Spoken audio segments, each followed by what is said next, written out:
नमस्कार, स्वागत है आपका कक्षा 10वीं राजनीति विज्ञान खंड अध्याय 5 लोकतंत्र के इस दूसरे वीडियो में। पहले भाग में हम लोकतंत्र का अर्थ, लोकतंत्र की परिभाषाएं और लोकतंत्र के विभिन्न रूपों का अध्ययन कर चुके हैं।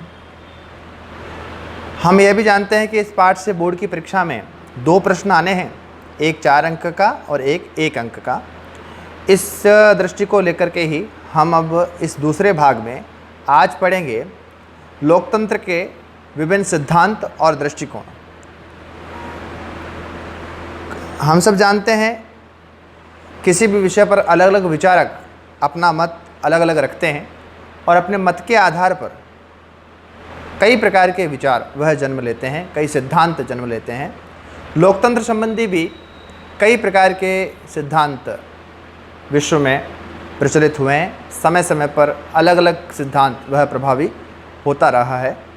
अपने इस अध्याय में हम लोकतंत्र से संबंधित 5 प्रमुख सिद्धांतों के बारे में प्राथमिक अध्ययन करने वाले हैं। हम प्रत्येक सिद्धांत के प्रमुख विचारक कौन हुए, उन सिद्धांतों की प्रमुख बातें क्या क्या हैं, इस प्रकार इन 2 विषयों पर ध्यान देते हुए 5 सिद्धांतों का अध्ययन करेंगे। ये 5 सिद्धांत और दृष्टिकोण कौन कौन से हैं? तो सबसे पहला है परंपरागत उदारवादी सिद्धांत, दूसरा है लोकतंत्र का बहुलवादी सिद्धांत, तीसरा हम पढ़ेंगे विशिष्ट वर्गीय अभिजन सिद्धांत, चौथा हम पढ़ेंगे मार्क्सवादी सिद्धांत और 5वां लोकतंत्र का समाजवादी सिद्धांत। इन 5 सिद्धांतों को हम पढ़ते समय इस प्रत्येक सिद्धांत को विकसित करने वाले या मानने वाले प्रमुख विचारक कौन कौन से हैं, ये विचारकों का नाम हमसे पूछा जा सकता है, जो कि 1 नंबर का कोई भी प्रश्न बनकर आ सकता है। दूसरा, प्रत्येक सिद्धांत के बारे में हम उसके प्रमुख लक्षण कौन से हैं, उसकी विशेषताएं क्या हैं, इसका अध्ययन करेंगे। तो हम सबसे पहले परंपरागत उदारवादी सिद्धांत की बात करते हैं। लोकतंत्र का परंपरागत उदारवादी सिद्धांत, इस सिद्धांत को मानने वाले प्रमुख विचारक Hobbes, Locke, Rousseau, Bentham, J S. Mill, T H. Green, Montesquieu, Abraham Lincoln, Jefferson, Herbert Spencer, ये सभी विचारकों के नाम हैं। ये वो विचारक हैं जो लोकतंत्र से संबंधित परंपरागत उदारवादी सिद्धांत में विश्वास रखने वाले लोग हैं। इसमें से आप जानते हैं 9वीं कक्षा में हमने पढ़ा था लॉक, रूसो और मॉन्टेस्क्यू, जिनके विचारों ने फ्रांसीसी क्रांति को बहुत प्रभावित किया, जो व्यक्ति के स्वतंत्रता, व्यक्ति के अधिकारों के संबंधी बातें बहुत अधिक मात्रा में उन्होंने अपनी पुस्तकों में कही है। पूरे फ्रांसीसी क्रांति को उनके विचार मिले। ऐसे वो लॉक, रूसो और मॉन्टेस्क्यू परंपरागत उदारवादी सिद्धांत को मानने वाले ही विचारक थे। इसके अलावा इसी पाठ के शुरुआत में हमने सबसे अधिक प्रचलित लोकतंत्र की परिभाषा, लोकतंत्र जनता के लिए, जनता के द्वारा शासन है, यह परिभाषा देने वाले अब्राहम लिंकन, वह भी इसी सिद्धांत के प्रतिपादक हैं, इसी सिद्धांत के विचारक हैं। ये सभी विद्वान जो हैं, जो परंपरागत उदारवादी सिद्धांत में विश्वास रखते हैं, मुख्यतः ये जो सिद्धांत है, ये सिद्धांत व्यक्ति के सुख, स्वतंत्रता और अधिकार आदि के संदर्भ में अपने विचार प्रस्तुत करते हैं। कुल मिलाकर लोकतंत्र का यह परंपरागत उदारवादी सिद्धांत व्यक्ति केंद्रित है, अर्थात इस पूरे सिद्धांत की रचना व्यक्ति के सुख, व्यक्ति के अधिकार, व्यक्ति की स्वतंत्रता, इस पर ही केंद्रित है। परंपरागत उदारवादी सिद्धांत के प्रमुख लक्षण और मान्यताएं, हम बिंदुओं के रूप में इन मान्यताओं, लक्षणों को पढ़ेंगे। यहाँ मैं एक बात और स्पष्ट कर दूं, हम प्रत्येक सिद्धांत को पढ़ते समय कम से कम 4 बिंदु हमको याद हो जाने चाहिए। 4 प्रमुख बातें उस सिद्धांत के बारे में हमको याद रखनी चाहिए, क्योंकि जो भी प्रश्न आने वाला है 4 अंक का प्रश्न है। इसलिए कम से कम प्रत्येक टॉपिक को हम 4 बिंदुओं को तो बहुत अच्छे तरीके से स्पष्ट करते चलें। हम पढ़ेंगे सभी, लेकिन 4-5 बातें हमको हर सिद्धांत के बारे में, उस सिद्धांत को आइडेंटिफाइड करने के लिए मालूम होनी चाहिए। और इसलिए परंपरागत उदारवादी सिद्धांत में सबसे प्रमुख जो मान्यताएं और लक्षण हैं वो इस प्रकार हैं। पहला, इस विचार को मानने वाले विचारक व्यक्ति को बुद्धिमान प्राणी मानते हैं। वे कहते हैं कि व्यक्ति बुद्धिमान प्राणी है, अतः वह अपना हित अहित अर्थात अपना अच्छा और बुरा वह समझने की क्षमता रखता है। और दूसरी बात वो कहते हैं कि जितने भी व्यक्ति हैं वह सभी मूलतः एक समान हैं, सबको समान क्षमताएं प्राप्त है। और इसलिए क्योंकि व्यक्ति बुद्धिमान प्राणी हैं, सभी समान हैं, इसलिए उनके ऊपर असीमित शासन नहीं होना चाहिए, सीमित शासन होना चाहिए। उनको केवल मार्गदर्शन की ही आवश्यकता होती है। व्यक्ति क्योंकि स्वयं बुद्धिमान है, इसलिए उसको केवल संकेत रूप में शासन करने की आवश्यकता होती है। वह स्वयं अपनी बुद्धि के आधार पर एक अनुशासित आचरण करता है, ऐसा मानते हैं परंपरागत उदारवादी सिद्धांत को मानने वाले विचारक। अगला वो कहते हैं कि सरकार की जो शक्ति है वह शक्ति जनता में या जनता की इच्छा होती है।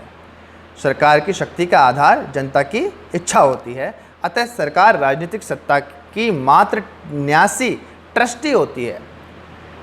इसको दूसरे शब्दों में हम इस प्रकार कह सकते हैं कि जो सरकार की शक्ति है उसकी जो मालिक है वह मालिक तो जनता की इच्छा है, क्योंकि सरकारें जनता की इच्छा पर ही बनती है। और उस सरकार को चलाने का काम जनता ने अपने प्रतिनिधियों को सौंपा है, इसलिए जो लोग सरकार के अंदर हैं वे क्या हैं? वे न्यासी हैं, ट्रस्टी हैं। उनकी मालिक कौन है? उनकी मालिक जनता है। इस प्रकार का विचार परंपरागत उदारवादी सिद्धांत का लक्षण है। आगे ये विचार कहता है कि शासन के संचालन में कुछ निश्चित नियम और आधारभूत नियम होते हैं, कुछ फंडामेंटल कॉन्सेप्ट होते हैं। शासन को चलाने के लिए, सरकार को चलाने के लिए कुछ निश्चित और आधारभूत नियम होते हैं, उनका पालन सरकार को करना चाहिए, शासन को करना चाहिए। इसके आगे उदारवादी सिद्धांत के विचारक मानते हैं कि व्यक्ति को नागरिक स्वतंत्रता एवं अधिकार प्राप्त होने चाहिए। ये बात हमने इसके पहले इंट्रोडक्शन में भी पढ़ ली कि ये पूरा विचार ही व्यक्ति केंद्रित है, इसलिए व्यक्ति को नागरिक स्वतंत्रताएं और अधिकार प्राप्त होने चाहिए, यह बात कहता है। इसके साथ साथ वह यह भी कहता है कि स्वतंत्रता और अधिकार नागरिकों को दे तो दिए गए, लेकिन उसकी रक्षा की भी व्यवस्था होनी चाहिए और उन नागरिक स्वतंत्रताओं और अधिकारों की रक्षा के लिए एक स्वतंत्र एवं निष्पक्ष न्यायपालिका की स्थापना की जानी चाहिए। स्वतंत्र एवं निष्पक्ष, किसी के दबाव में नहीं। न्यायपालिका बना तो दी, लेकिन उसके ऊपर भी सरकार का अगर दबाव रहता है तो वह स्वतंत्रता पूर्वक काम नहीं कर पाएगी।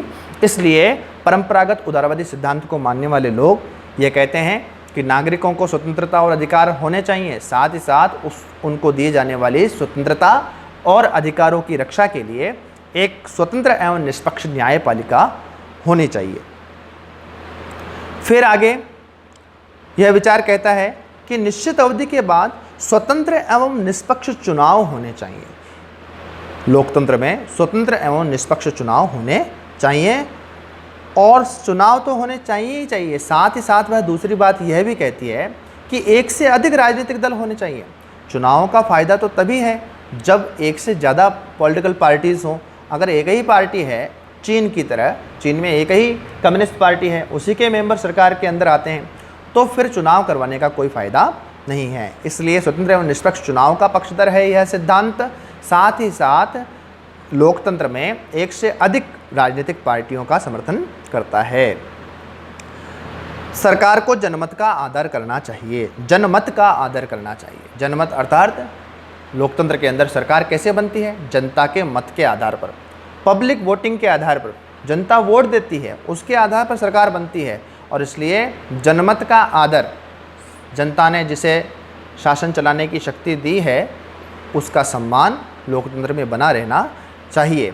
इस प्रकार परंपरागत उदारवादी सिद्धांत की जो मान्यताएं हैं, जो लक्षण हैं, जिनके आधार पर हम यह आइडेंटिफाइड कर सकते हैं। लक्षण किसको कहते हैं? जैसे कोई बीमारी है, किसी को छींक आ रही है, नाक बह रही है, तो हम कहेंगे उसको जुखाम हो गया है। इस प्रकार किसी विचार को की बात जहाँ चल रही हो, तो सामने वाले के विचारों को सुनकर हम यह आइडेंटिफाइड कर सकते हैं कि वह परंपरागत विचार से संबंधित विचारधारा का व्यक्ति है या किसी अन्य विचारधारा का व्यक्ति है। तो इस प्रकार परंपरागत उदारवादी सिद्धांत को आइडेंटिफाइड करने के लिए ये 8 प्रमुख लक्षण हम लोकतंत्र संबंधी विचारों में ढूंढ सकते हैं।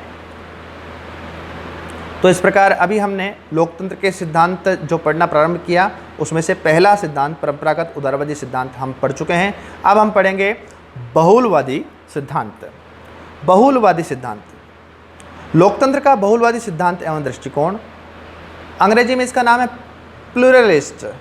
बहुल का विलोम होता है एकल। एकल मतलब एक ही, जहाँ पर एक ही सत्ता, एक ही शक्ति, एक ही प्रतिनिधि, इस प्रकार की बात जहाँ होती है वहाँ एकात्मक होता है, एकलवाद होता है। ये उसका उल्टा है बहुलवाद, अर्थात एक से अधिक, प्लूरलिस्ट। इस सिद्धांत के अंतर्गत ये जो सिद्धांत है इसका मूल आधार जो है वह बहुलवादी विचारधारा है। बहुलवादी विचारधारा जो समाज के संघात्मक स्वरूप में विश्वास करती है। समाज के संघात्मक स्वरूप का अर्थ यह हो गया, संघात्मक का उल्टा शब्द होता है एकात्मक। कोई ऐसा समाज है जहां शासन की संपूर्ण शक्ति किसी एक ही स्तर पर कुछ चुनिंदा लोगों के ही हाथ में है, तो इसे एकात्मक शासन कहेंगे। जबकि जहां शक्ति का विभाजन होता है कई स्तरों पर, अलग अलग स्तर पर शक्ति का विभाजन जहां होता है, ऐसी समाज व्यवस्था को हम संघात्मक कहते हैं। तो ये जो बहुलवादी सिद्धांत को मानने वाले विचारक हैं, ये शक्ति का विभाजन कई वर्गों और कई समूहों में करने के पक्षधर हैं। इसी प्रकार की एक परिभाषा इस बहुलवादी विचार को, बहुलवादी सिद्धांत को परिभाषित करने के लिए एक प्रसिद्ध विचारक रॉबर्ट प्रिस्थस ने यह बात कही कि लोकतंत्र का बहुलवादी सिद्धांत एक ऐसी सामाजिक राजनीतिक प्रणाली है जिसमें राज्य की शक्ति में अनेक निजी समूह तथा हित समूह अपनी भागीदारी निभाते हैं। तो इस प्रकार की एक राजनीतिक व्यवस्था जहां राज्य की जो शक्ति है, शासन की जो शक्ति है, सत्ता की जो शक्ति है, वह कई निजी समूहों में या हित समूहों में बांटी जाती है। वे अलग अलग समूह मिलकर शासन का संचालन करते हैं। इस सिद्धांत को मानने वाले प्रमुख विचारक हैं, उसमें H.J. Laski, Ernest Barker, Miss Follett, Dewey. इन लोगों ने लोकतंत्र के बहुलवादी सिद्धांत के विकास में महत्वपूर्ण योगदान दिया है। हमको प्रत्येक सिद्धांत के प्रमुख विचारकों के नाम याद करने चाहिए। इससे संबंधित कोई एक नंबर का जो प्रश्न है उसमें विचारक के नाम आज पूछे जा सकते हैं। लोकतंत्र के बहुलवादी सिद्धांत के प्रमुख विचारक कौन कौन थे, तो हमको 1, 2, 3 नाम प्रत्येक सिद्धांत के बारे में याद करने चाहिए। रॉबर्ट डहेल नाम के एक विचारक, उन्होंने इस बहुलवादी लोकतंत्र को बहुलतंत्रवाद यह नाम दिया। यह भी 1 नंबर का प्रमुख प्रश्न है बच्चों। बहुलवादी लोकतंत्र को बहुलतंत्रवाद का नाम किस विचारक ने दिया? रॉबर्ट डहेल ने। लोकतंत्र के बहुलवादी सिद्धांत एवं दृष्टिकोण की आलोचना। अब जब कभी भी कोई सिद्धांत नया प्रतिपादित होता है, स्वाभाविक रूप से कोई भी विचार अपने आप में पूर्ण नहीं है, इसलिए उसकी कमियों को बताना, उसकी अच्छाइयों को भी बताना, साथ ही साथ उसकी कमियों की तरफ ध्यानाकर्षण करना, यह आलोचना कहलाती है। और लोकतंत्र के बहुलवादी सिद्धांत की आलोचना हुई है। उस आलोचना के कुछ बिंदु हम यहाँ ध्यान कर लेते हैं। 4 नंबर का एक प्रश्न इससे संबंधित बोर्ड परीक्षा में आ सकता है। लोकतंत्र के बहुलवादी सिद्धांत की आलोचना में कोई तर्क दीजिए, इस प्रकार के। तो लोकतंत्र के बहुलवादी सिद्धांत एवं दृष्टिकोण का मूल आधार बहुलवादी विचारधारा है, जो समाज के संघात्मक स्वरूप में विश्वास करती है। ये बात हमने इसकी परिभाषा में भी पढ़ी थी, इंट्रोडक्शन में भी पढ़ी थी कि ये जो बहुलवादी सिद्धांत है इसका मूल आधार क्या है? बहुलवादी विचारधारा है। और ये बहुलवादी विचारधारा क्या विश्वास रखती है? समाज के संघात्मक स्वरूप में, यानी कि शक्ति को अलग अलग वर्गों के बीच बांटने में विश्वास रखती है। इस सिद्धांत और दृष्टिकोण की आलोचना राजनीतिक विचारक करते हैं और वह इस आलोचना के पक्ष में निम्न तर्क देते हैं। पहला, यह सिद्धांत शक्ति के विभाजन की बात तो करता है, किंतु संतुलन का कोई मार्ग नहीं सुझाता। इस कारण विभिन्न समूहों में संघर्ष उत्पन्न होते हैं, जिससे शासन के कार्य बाधित होते रहते हैं। शासन का कार्य बाधित होता रहता है।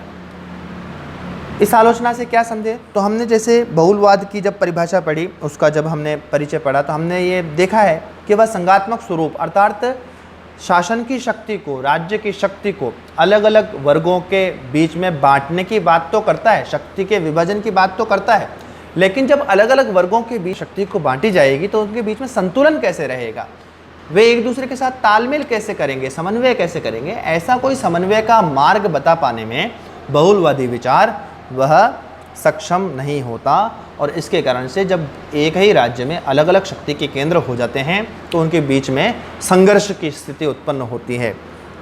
यह बात, यह तर्क इस बहुलवादी सिद्धांत के विरोध करने वाले, आलोचना करने वाले लोगों ने अपने पक्ष में दिया। यह सिद्धांत दबाव की राजनीति का पोषण करता है। दबाव की राजनीति का पोषण किस प्रकार करता है? तो जब शक्ति का विभाजन होता है अलग अलग वर्गों में, अलग अलग हितचिंतक समूहों में, तो जो समूह अधिक ताकतवर होता है वह अपनी बात मनाने के लिए बाकी सब लोगों के ऊपर दबाव बनाने का प्रयास प्रारंभ करता है। और इस प्रकार यह जो सिद्धांत है, बहुलवादी सिद्धांत, वह दबाव की राजनीति करता है और दबाव की राजनीति का पोषण करता है। और इस प्रकार की दबाव की राजनीति जब होती है तो उसके कारण से सरकार कमज़ोर हो जाती है। चलती हुई सरकार में से जो वर्ग ताकतवर वर्ग है वह सरकार पर दबाव डालते हैं और अपनी बात नहीं मानने पर, अपनी ताकत के बल पर सरकार के कामकाज में अवरोध उत्पन्न करते हैं। इसलिए त्वरित निर्णय नहीं हो पाते, दृढ़ नीतियां नहीं बन पाती, निर्णय लेने की शक्ति सरकार खोने लगती है। इस प्रकार यह सिद्धांत सरकार की गति को कमज़ोर कर देता है। इसकी आलोचना में एक और बात यह है कि यह सिद्धांत व्यक्ति के नैतिक मूल्यों और विवेकशील प्रकृति को मान्यता नहीं देता। जैसा कि हमने इससे पहले वाले विचार के बारे में पढ़ा, जो उदारवादी सिद्धांत था वह व्यक्ति केंद्रित था, वह व्यक्ति को बुद्धिमान मानता था, सीमित शासन की बात करता था। लेकिन यह सिद्धांत जो है वह नैतिक मूल्यों और विवेकशील प्रकृति को मान्यता नहीं देता, व्यक्ति का अपने आप में कोई अस्तित्व नहीं मानता और व्यक्ति की बजाय विभिन्न वर्गों और समूहों के हाथ में शक्ति होनी चाहिए। सामूहिक शक्ति को ही यह विचार, बहुलवादी विचार, मान्यता देता है और इस प्रकार यह व्यक्तिवादी स्वतंत्रता और अधिकारों की अवहेलना करता है। कुल मिलाकर लोकतंत्र के बहुलवादी सिद्धांत की आलोचना के संदर्भ में तर्क अगर हमसे पूछे जाते हैं तो हम इन आधारों पर लोकतंत्र के बहुलवादी विचार की आलोचना कर सकते हैं। तो अभी तक हमने लोकतंत्र का परंपरागत उदारवादी सिद्धांत पढ़ लिया, उसके बाद हमने लोकतंत्र का बहुलवादी सिद्धांत भी पढ़ लिया। अब हम पढ़ेंगे विशिष्ट वर्गीय अभिजन वर्गीय सिद्धांत। लोकतंत्र का विशिष्ट वर्गीय या अभिजन वर्गीय सिद्धांत, इसके लिए अंग्रेजी में शब्द है the elitist theory and concept of democracy. Elite section of society, जो समाज का अभिजन वर्ग है, उच्च वर्ग जिसको हम बोलते हैं, उससे संबंधित यह विचार है। इसको मानने वाले प्रमुख विचारकों में रॉबर्ट मिचेल्स, मोस्का, पेरेटो, बनेहम, सी राइट मिल्स, ये प्रमुख विचारक हैं जो विशिष्ट वर्गीय या अभिजन वर्गीय सिद्धांत को मानने वाले हैं। इसमें से जो पहला नाम आया है रॉबर्ट मिचेल्स, ये रॉबर्ट मिचेल्स मूलतः एक जर्मन विचारक हैं और उन्होंने अपनी एक पुस्तक लिखी जिसका नाम है द पॉलिटिकल पार्टीज। इस पुस्तक में रॉबर्ट मिचेल्स ने अपने अभिजन वर्गीय सिद्धांतों का प्रतिपादन किया है। दूसरे जो है मोस्का, मोस्का एक इतालवी विद्वान हैं और इन्होंने अपने विचार द रूलिंग क्लास नाम की अपनी पुस्तक में प्रस्तुत किए हैं। तो आपको यह बात समझ में आई ही गई होगी।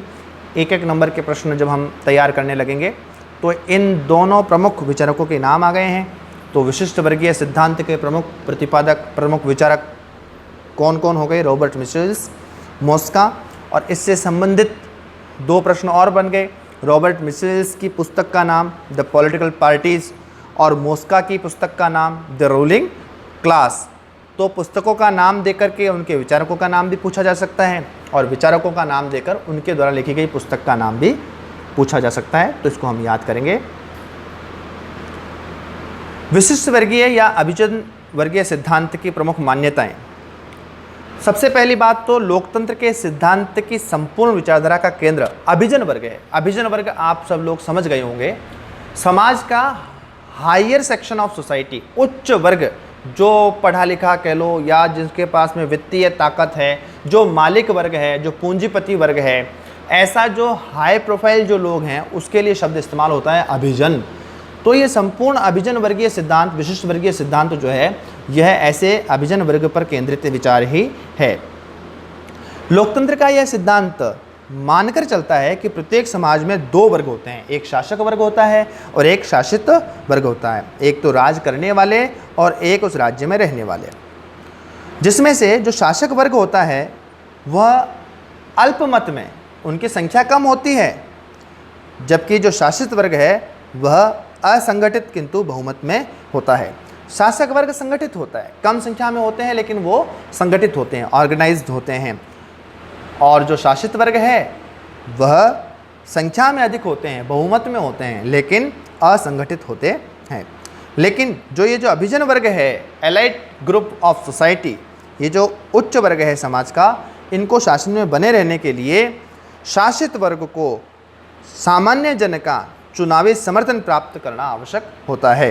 कुल मिलाकर जो अभिजन वर्ग है, जो शासक वर्ग है, वह संख्या में कम होते हैं, संगठित होते हैं, लेकिन उसके बावजूद भी उनको शासक बनने के लिए रेस्ट ऑफ द सोसाइटी, जो लोअर सेक्शन ऑफ सोसाइटी है, निम्न वर्ग है, उनका बहुमत प्राप्त करना होता है। और इस प्रकार क्योंकि अभिजन वर्ग को निम्न वर्ग का समर्थन प्राप्त, सत्ता प्राप्त करने के लिए करना होता है, इसलिए उनके द्वारा जन समर्थन के लिए चुनावी प्रतिस्पर्धा होती है। ये चुनावी प्रतिस्पर्धा जो है वही शासन को लोकतांत्रिक बनाता है। इस प्रकार का विचार इस विशिष्ट वर्गीय सिद्धांत का विचार है। एक प्रश्न जो हमारी पाठ्यपुस्तक में भी है और इस संदर्भ में बहुत बार उठता है कि क्या इस प्रकार का विशिष्ट वर्गीय अभिजन वर्गीय जो सिद्धांत है यह लोकतांत्रिक है भी कि नहीं। तो इसी प्रकार का एक प्रश्न आता है कि विशिष्ट वर्गीय अभिजन वर्गीय सिद्धांत के लोकतांत्रिक होने में संदेह के कारण क्या क्या हैं। तो ये वास्तव में एक अलोकतांत्रिक विचार रखता है। इसके पीछे प्रमुख कारण इस प्रकार हैं। पहला है, अभिजन वर्ग की योग्यता का कोई वस्तुनिष्ठ मापदंड नहीं।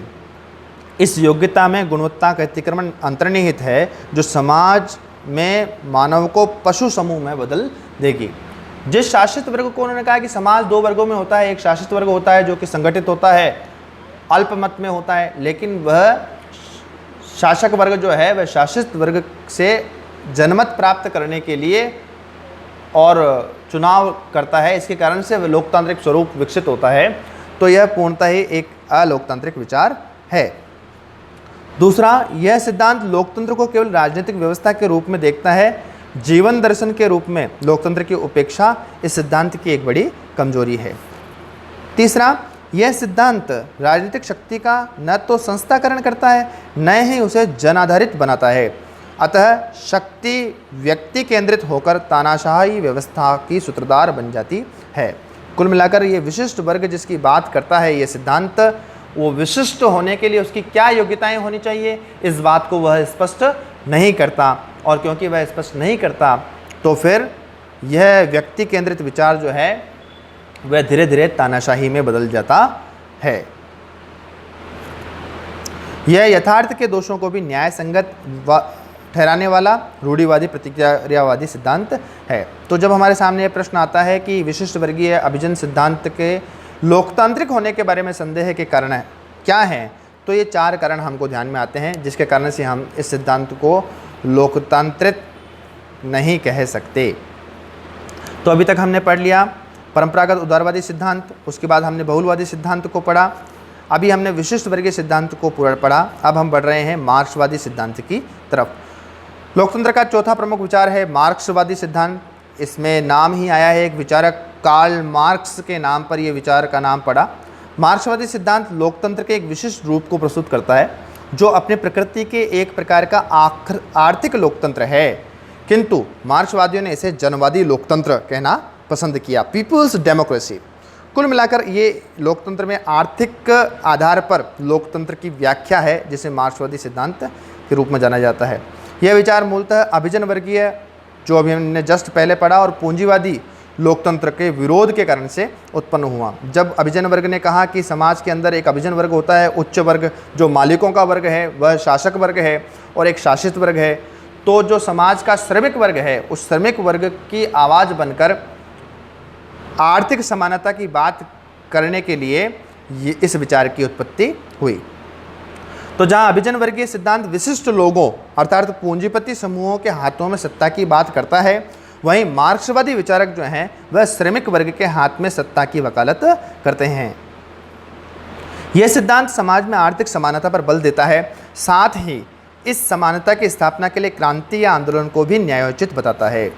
मार्क्सवादी लोकतंत्र का मूल विचार कार्ल मार्क्स और फ्रेडरिक एंजल्स की विचारधारा में दिखाई पड़ता है, और इसे व्यवहारिक रूप लेनिन, स्टालिन, माओ से तुंग आदि ने दिया। तो ये कुल मिलाकर कार्ल मार्क्स के नाम पर ही इसको मार्क्सवादी सिद्धांत नाम मिला। फ्रेडरिक एंजल्स ने भी इसके विकास में योगदान दिया। बाद में लेनिन, स्टालिन और माओ से तुंग ये इसके प्रमुख विचारक रहे। तो इस प्रकार हमने परंपरागत उदारवादी सिद्धांत को पढ़ा, उसके बाद बहुलवादी सिद्धांत, फिर हमने विशिष्ट वर्गीय अभिजन वर्गीय सिद्धांत को पढ़ा। अभी हम मार्क्सवादी सिद्धांत पढ़ चुके हैं, और अंतिम है समाजवादी सिद्धांत। लोकतंत्र का यह समाजवादी सिद्धांत जो है वह उदारवादी सिद्धांत तथा मार्क्सवादी सिद्धांत के समन्वय से बना है। किस प्रकार? तो यह सामाजिक लोकतंत्र की बात करता है। समाजवादी सिद्धांत को सामाजिक लोकतंत्र के नाम से भी जाना जाता है। तो ये सामाजिक लोकतंत्र में उदारवादी लोकतंत्र जो सबसे पहले हमने पढ़ा, जो व्यक्ति केंद्रित विचार था, जिसमें निहित व्यक्ति की राजनीतिक स्वतंत्रता, और दूसरा जो मार्क्सवादी लोकतंत्र में आर्थिक समानता की बात करते हैं, इन दोनों विचारों को लेकर के उदारवादी सिद्धांत में निहित व्यक्ति की राजनीतिक स्वतंत्रता और मार्क्सवादी विचार में केंद्रित आर्थिक समानता, इन दोनों तत्वों को लेकर बना है यह विचार, जिसे समाजवादी सिद्धांत कहा गया या सामाजिक लोकतंत्र के रूप में जाना गया। यानी कि व्यक्ति में को राजनीतिक स्वतंत्रताएं भी प्राप्त होनी चाहिए, लेकिन आर्थिक समानता के लिए भी प्रयत्न होना चाहिए। यह मूल विचार है समाजवादी सिद्धांत का। यह उदारवादी लोकतंत्र में निहित व्यक्ति की राजनीतिक स्वतंत्रता और मार्क्सवादी लोकतंत्र में निहित आर्थिक समानता के आदर्शों को एक साथ ही प्राप्त करना चाहता है। ये बात हमने पढ़ ली अभी। इसे लोकतांत्रिक समाजवाद भी कहा जाता है। सामाजिक लोकतंत्र या लोकतांत्रिक समाजवाद भी कहा जाता है। यह सिद्धांत क्रांति और हिंसा के साधनों के स्थान पर, जैसा कि मार्क्सवाद में हमने पढ़ा, उसके बिल्कुल उल्टा यह सिद्धांत क्रांति व हिंसा के साधनों के स्थान पर विकासवादी और संवैधानिक साधनों में विश्वास करता है। इसके अनुसार संसदीय व्यवस्था वाले उदारवादी लोकतंत्र के माध्यम से व्यक्ति की राजनीतिक स्वतंत्रता की भी रक्षा संभव है, और इससे आर्थिक समानता के आदर्शों को भी प्राप्त किया जा सकता है। इस प्रकार हमने आज के इस वीडियो में लोकतंत्र संबंधी पांचों विचार, परंपरागत उदारवादी सिद्धांत, बहुलवादी सिद्धांत, लोकतंत्र का विशिष्ट वर्गीय सिद्धांत, मार्क्सवादी सिद्धांत, और पांचवा अभी हमने पढ़ा समाजवादी सिद्धांत, इन पांचों सिद्धांतों को हमने इस वीडियो में उसके बारे में प्राथमिक बातों को जाना। अगले वीडियो में हम इससे आगे पढ़ेंगे। धन्यवाद।